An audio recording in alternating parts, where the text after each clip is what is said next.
friends, welcome back to my YouTube channel. I am Riley, the owner and crocheter behind Pocketful of Posies, and in today's video we have a lot to go over. I'm going to be doing a full recap of my second ever market that I did this weekend, along with showing you some pattern tests I've completed and a few new things that I've gotten for future booth setups. So grab a project, grab a snack, grab a drink, and let's get into it.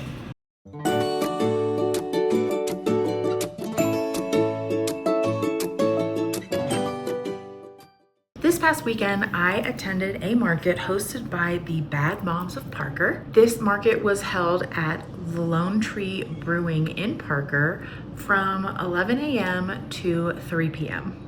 The Bad Moms of Parker is a nonprofit organization that helps to support the families and moms in the Parker, Colorado area. Before I get into a full recap, I wanted to share a little bit of footage that I took during the event. Be forewarned, I didn't get as much footage as I would have liked to. There was a decent amount of foot traffic, and because I wasn't sitting behind my booth and I was kind of out to the side and in front of my booth, I was doing a lot more interacting with other vendors and customers during this market than I really did at my last market. And also I had some technology issues, which also kept me from being able to take footage because I was using my phone as my point of sale during the market. So it was really hard to kind of set up my phone, take footage and things like that, not knowing when a customer might come along and want to make a purchase. I did get some footage though, so I'll go ahead and share that with you now. Hey guys, it is Saturday. I am headed off to my second market ever. This has been a crazy busy week. I did not film any content this week because it is the end of the school year. My kids had about a bajillion activities to do and attend, and I was attending them right along with them. There were field trips, there were baseball games, there were baseball practices, there were continuation ceremonies for my oldest who's going on to middle school. So it's been a very busy week. I did do some market prep. I'll have to cover what I made in my recap. Unfortunately, some of the things that I made, I'm not sure I got pictures of, but you know, we do the best that we can. So I am headed over to Parker, Colorado to my spring market that is being hosted by the Bad Moms of Parker. The vendor fee for this one is a donation. They are raising some money to help women in need, which is definitely a cause I can get behind. They are also, you know, really intent on supporting women-owned and mom-owned businesses. So love that as well. So we're gonna head over there now and get set up. I am on my own for this one. Unfortunately, my husband hurt his back. The plan was originally for him to come with me, help me get in there, get set up, you know, do some heavy lifting, but that's okay. I got a really awesome cart that I'm very excited about, and I will show you guys that in a later clip. But off we go. It's market day. Hope it's a good one.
just about 11 o'clock. The market is getting started. There haven't been many people here yet so far. I talked to a couple gentlemen. Someone took my card and my information. Turns out my iPad is not charged, so I'm trying to get that charged up really quickly. I thankfully brought my power block, but hopefully I'll be able to use it for transactions. If not, I've got my phone as a backup. But if I'm using my phone as transactions, that means less footage, so we'll see what happens today. But yeah, so far so good. Everything's set up. Setup went well. It was really easy to get into the space. I have my brand new cart, which I love. That made it so that I could get in here in like one trip, which is awesome. So I'm really excited to see how today goes. I'll check back in later. Okay, so the market is officially over. I am already in my car. I am still learning how to juggle doing transactions, talking to customers, talking to other vendors, and filming footage. It's a lot to try to get done.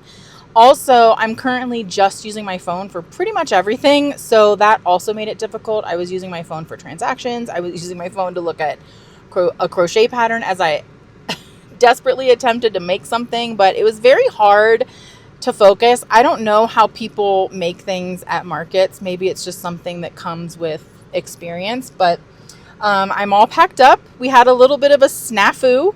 I, for the life of me, could not remember how I got everything into my wagon because I was able to make just one trip from the car into the space. But when I was packing up, it just was not working. And I kind of wish I had taken like a picture or something of the wagon so that I could kind of put stuff back the same way. But it's fine. One of the other vendors' husbands was very nice and helped me bring out some of the bigger items to the car. And then I went back in and packed up the wagon with the smaller things. However, on my second trip, the trunk would not open for the car. So I had a little, I was really starting to freak out a little bit because that's never happened to me in all the years we've had this car.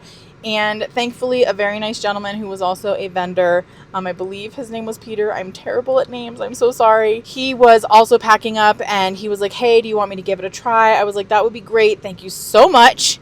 And he got in my car and pushed while I pulled, and we were able to get the trunk open. So thank goodness for him and the kindness of strangers.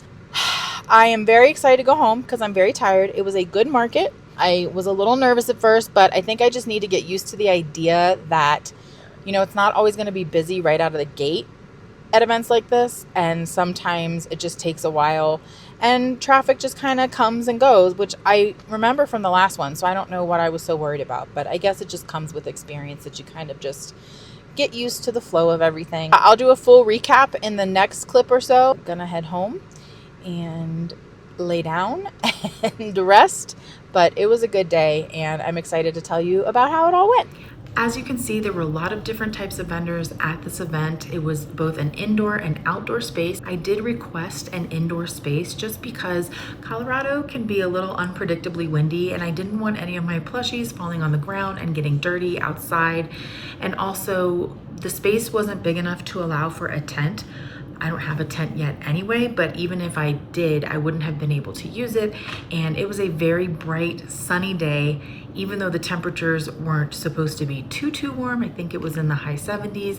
That sun really can take a toll on you after a while. So without further ado, let's talk a little bit about my sales for the day. During the market, I made 14 different sales, according to Square, and then I had 2 sales that I made using Venmo. I am going to go through these sales in no particular order just to share with you what sold for the day. I was a little bit surprised because some of the things that did not sell at all at my last market did sell at this one, and I had more sales of medium to large items at this market than I did the previous one.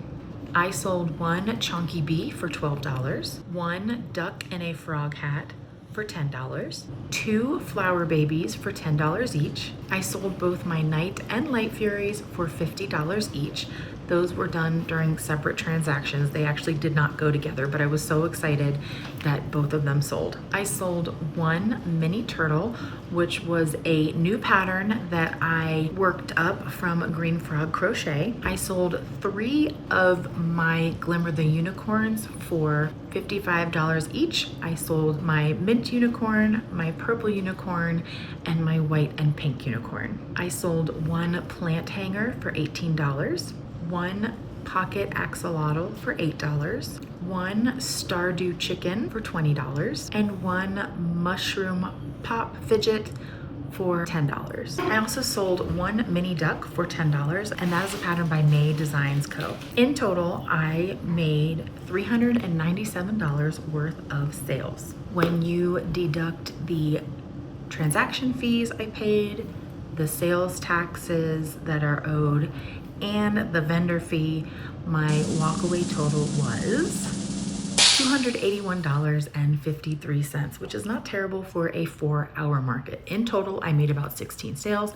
And as I said before, those sales were primarily larger items. I did sell some smaller items, but I was surprised to see that some of the more popular items from my first market did not sell at all at this market, such as the emotional support chicken nuggets and pickles. My pocket octos and whales didn't really sell. Nobody opted for the keychain options. So I guess it might have just been a little bit of a different customer demographic. There were children at this market who were more drawn to the larger plushies, and they had some very generous parents who were willing to make those purchases. There were also people buying gifts for the little ones in their lives.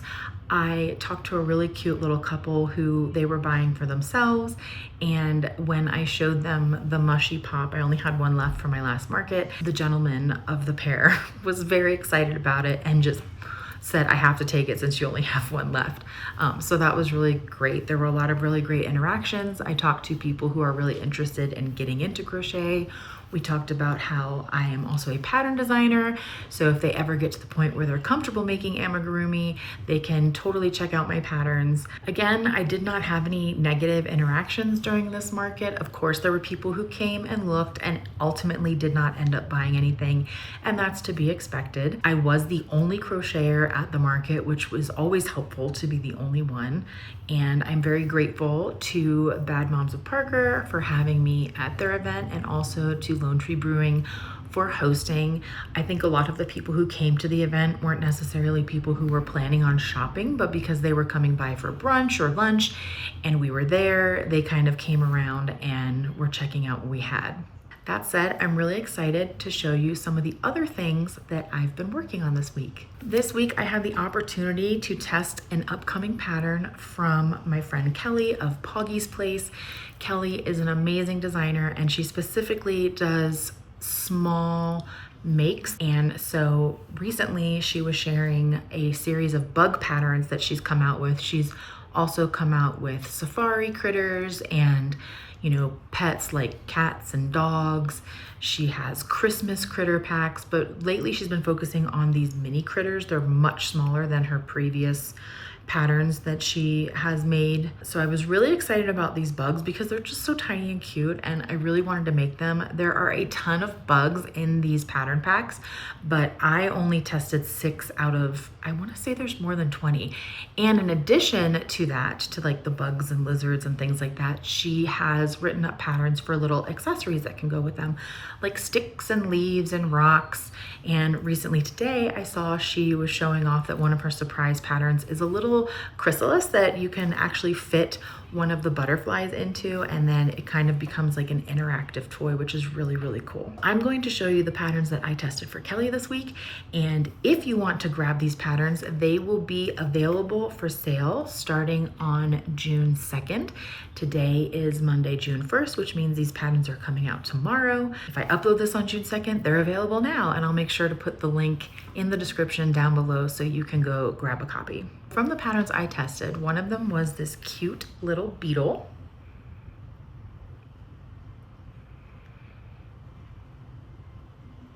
And this beetle is worked up all in one piece. I love the little detail of his little wings here. And the legs are crocheted in place. I used, I cannot remember the name of the yarn, but it's from Amazon to make this, I'll put it up here, to make this beetle. Again, it's all crocheted in one piece, and I used some 10mm plastic safety eyes.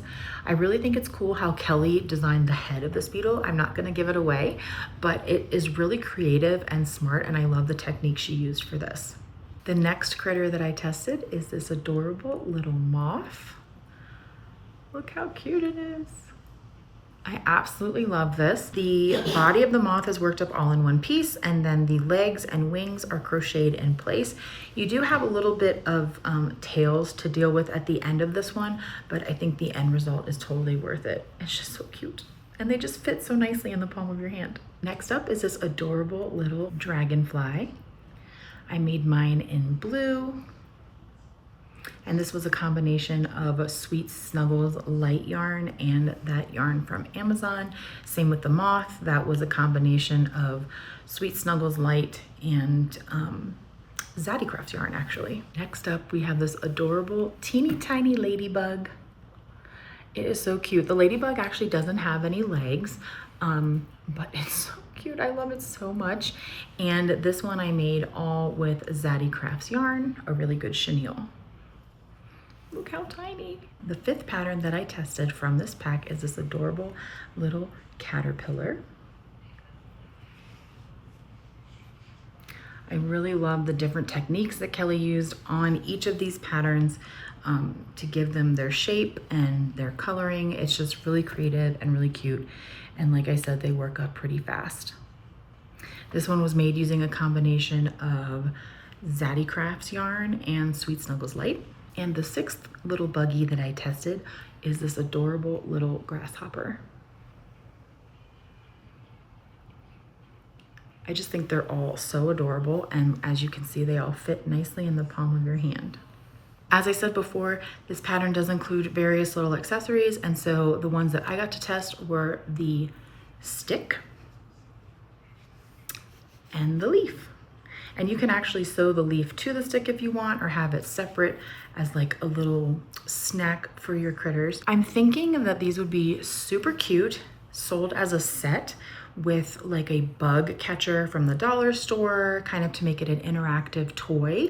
So kids could pretend they're out catching bugs. You know, it comes with like a little net and one of those containers with the little magnifier in it. Or you could get some of those critter keepers that are like the plastic rectangles with the vented lids, and put maybe a stick and a leaf or a rock inside of the critter keeper. I think it could also be really fun, and some people in the pattern test group suggested having customers pick out a bug, an accessory, and their critter keeper to kind of make it like a no fuss pet, is what Kelly said in her pattern, which I think is an absolutely adorable idea as well. So we'll have to see what I decide to do for my next market.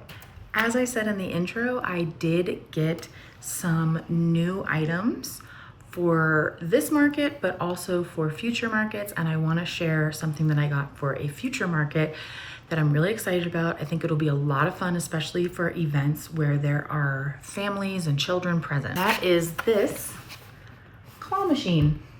I got this claw machine on Amazon. It was $37, I think, which really isn't too bad. It comes with some little plushies and squishies with it. I don't think I'll be using those as my market, obviously. I'm gonna fill this. I think this is going to be my new display for my pocket octos, axolotls, whales, and things like that. So people will just pay for a token and then use the claw machine to get an item, and it'll just be kind of a play till you win situation, I think. If you use a claw machine on your displays, I'd be really curious to hear how you use it and how it works for you. But my kids are very, very excited about this claw machine, and I told them I would let them play with it once I unboxed it. So let's go ahead and do that. So this claw machine model that I got is actually the unicorn version. It comes in pink and purple. Because I already have pink tablecloths, I thought the purple might be a nice contrast to that. So you can see it comes with instructions. And here is the claw machine itself. It's got some little joysticks to kind of move it around. And here's where you put the tokens. It looks like you can plug it in here using a USB-C, and then you've got on, off, and some other mode. Oh, maybe it's like a mode without music, which I actually prefer. There are some plushies in here, so I'm gonna see if I can figure out how to open this up and take those out. Oh, it's actually pretty easy to get this open. You just tap these buttons on the side and the top flips off. It looks like I'm gonna need some scissors. You can just reach in and grab these out. This is like a topper that goes on top of the claw machine, and then these are the little plushies that it came with. They are very cute. There's like a pig, a little polar bear, a frog, a little sun, and some other things. I'm not really sure what I'll use these for, but it's cute that it comes with those. And it also comes with all these squishies, which my son is very excited about. And I'm gonna keep these in the bag because they can be kind of sticky. But there's a little chicken, maybe a dinosaur or a lizard, another chicken. Oh, maybe they're all chickens.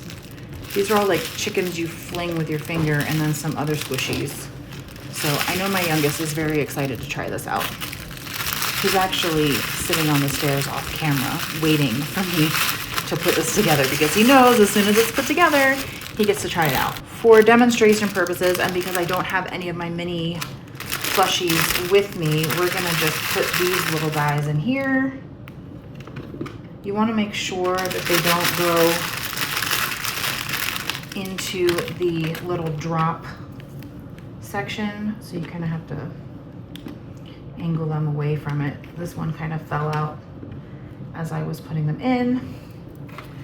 And then we're gonna put the lid back on. I'll link this in my Amazon storefront if you're interested in checking it out. But then we're gonna take this unicorn. It gets inserted on the top. Oh, that's an easier way to load it, I guess, than having to take the whole lid off. Okay, that makes sense. All right, and then this little unicorn goes on top.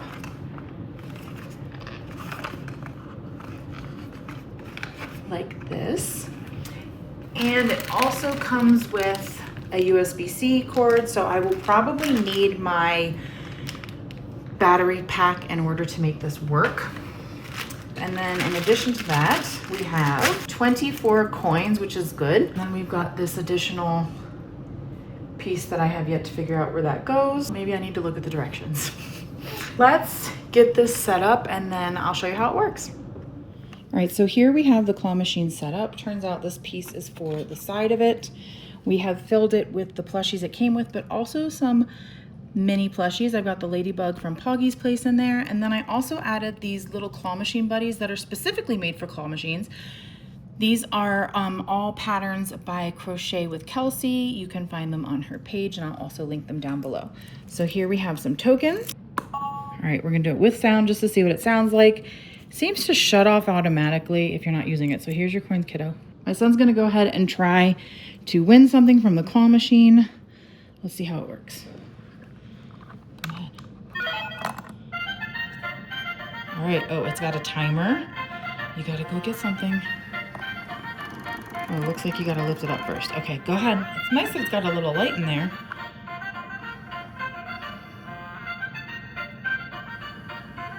What are you gonna grab? Maybe push this down. Okay, now go down. Oh, so you have to push it down to grab, and then, oh, almost. Try again.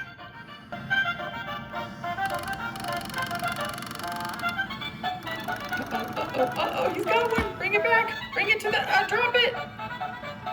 Drop it down, drop it down. Woo! All right, let's show what you got. Let's see. He got a little kitty. Very cute. So as you can see, the claw machine definitely works. My youngest, my oldest, and even my husband were able to get something out of the machine with it. My youngest is still currently playing with it. So I think it's going to be a hit at markets. It's just a matter of finding things that will fit in the little section where you drop the plushie in, and also that aren't too heavy or bulky for the claw to grab. So very excited about that. The other thing I wanted to show you was this wagon that I purchased after my first market, because I learned from that market that taking multiple trips to and from the car is not ideal, especially if you are parked far away from your actual setup space. I was checking out my friend Allie Mackenzie Crafts Amazon storefront. She has so many things linked there that help with markets, content creation, crochet, favorites, all of those things. And I found this on there. And I also trust that Allie's not going to put anything on her Amazon storefront that she doesn't actually love and use herself. So I wanted to preface this by saying this is a $100 wagon, but it can hold up to 400 pounds. And I was able to put all of my market setup, so my 4-foot table, my shelf that folds up and all the shelves that go with it, my crates, everything into this wagon and get it into the event space in one trip, which was awesome. That was not the case on the trip from the event space to the car to pack up, as you saw. But at that point, it didn't really matter. Really, I want to save myself trips from the car to the event space so I'm not getting sweaty and gross in the setup process. Anyway, I just want to show you how quickly it sets up. So it comes out of the box like this. This outer part here that you see is actually the bottom of the wagon once you pop it open. So we're going to set that to the side for a second. You can also undo this Velcro. Then you pull the wagon apart like this very easily. Like a lot of strollers, it has 3 little knobs that you push down to lock it in place. Then you put your bottom into it like this. It's also got 2 cup holders on the front, which is super great. I love that. It was great for transporting my water. And it's got a handle, and as you turn the handle, the wheels in the front turn as well to make it very easy to steer. It also has some brakes on the front wheels, so I was able to put the brakes on when I was in the parking lot so it wouldn't go downhill. And yeah, it was super great for my market, and it also breaks down just as quickly. So you just take the bottom out, set it aside. There's a little handle in here you can pull up like this, and then you would just reattach the straps and reattach the base around the outside, and you're ready to go. That's it for me for today. If you like this video, I hope you'll take a moment to give it a like, leave a comment letting me know what you thought about my second time at a market. Do you think I did a better job this time in terms of setting up my setup? What did you think of that? If this is content you like, make sure you give me a follow. I'm here to share market tips as I learn, as a complete newbie to markets, crochet tips, hopefully some tutorials in the future, pattern roundups, and all things crochet related. Thanks for joining me, and I'll see you next time.